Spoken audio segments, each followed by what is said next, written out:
Alright guys, this is Paul. I'm back at you. I've been out on the road 25 days now. I wanted to give you a glimpse on the weekend, what we're going to do on a weekend.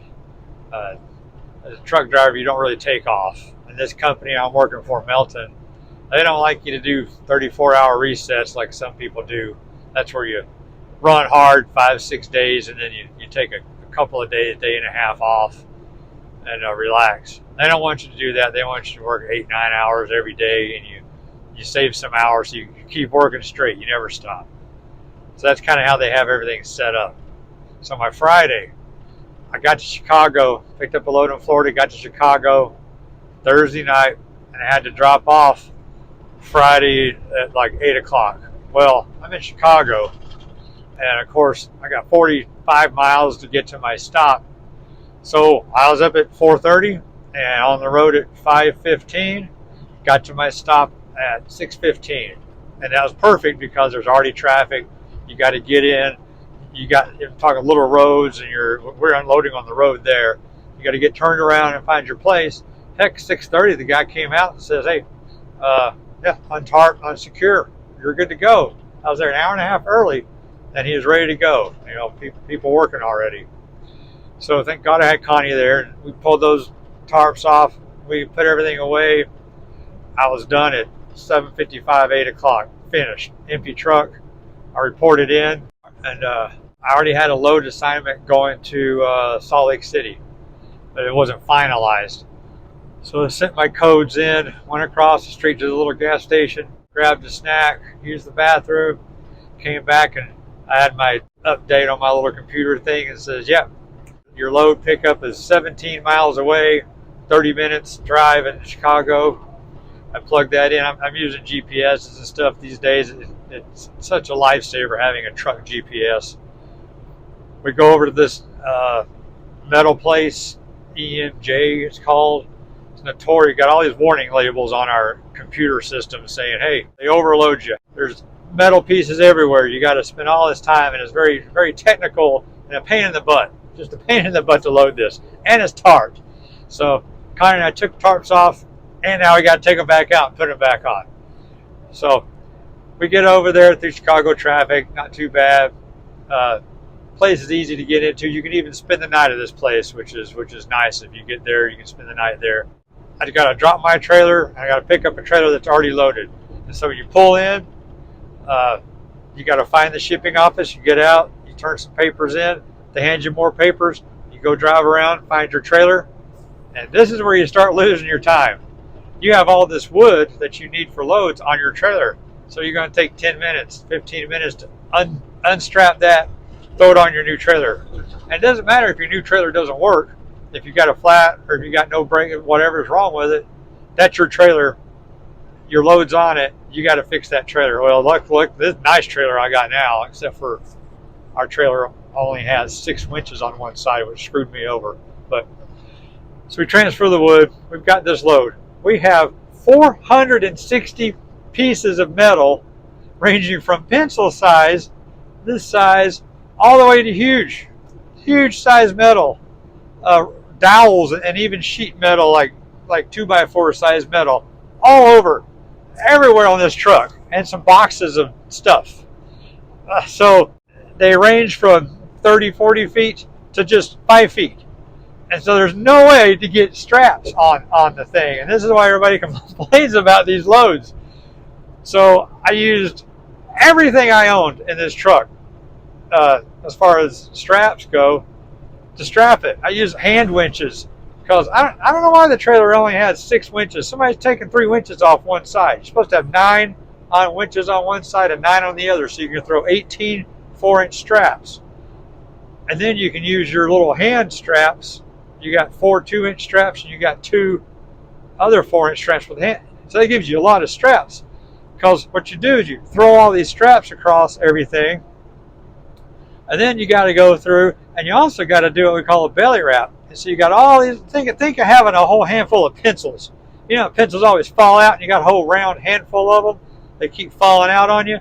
So if you take rubber bands and wrap it around tight, it'll hold those pencils together. You guys seen that? Know the feeling of that? So What I have to do is I have to take those big 4-inch or 2-inch straps, I have to throw it around and I loop it across, hook 2 straps together, and you create like a band. We call it a gut wrap or belly wrap. You wrap this whole thing and you cinch that son of a gun down, and it squeezes the whole load together. I put 3 belly wraps on here because there's 3 sections of big pieces of metal. Actually, there's more metal in there. It's not even touching the strap. They literally put little pieces in between the big pieces. Connie and I did that. She helped me.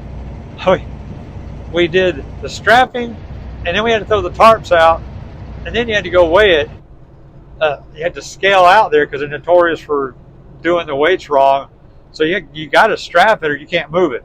So that's going to cost you an hour anyway. Then you got to go scale. Then you got to go back somewhere to finish strapping. Then you put your tarps all the way on. Well, long story short, 4.5 hours we pulled out of there. And 2 of us working. If it was me alone, it would have been 5, 6. 4 hours was with me doing the trailers and everything else, scaling. But still, that's 4 hours I don't get paid. Well, we get paid $100, $50 for putting the tarp on, $50 for taking the tarp off. Melton pays you for that. Some companies don't pay you anything. A couple of companies, if you're more experienced, you get paid by the hour anyway, so that doesn't matter. But I don't know, $50 for 2 hours of tarping, because it doesn't always take you 2 hours, but there's 3 tarps, and you got all this metal. So then you got to put things around on top of the metal to protect your tarps. I don't have enough stuff. I lost all my stuff, and the shop didn't have any things to give me to protect it with. So I was in the dumpster at that shop, pulling out plastic and wadding up plastic and stuffing it everywhere. And I got 1 tear in my tarp I could see.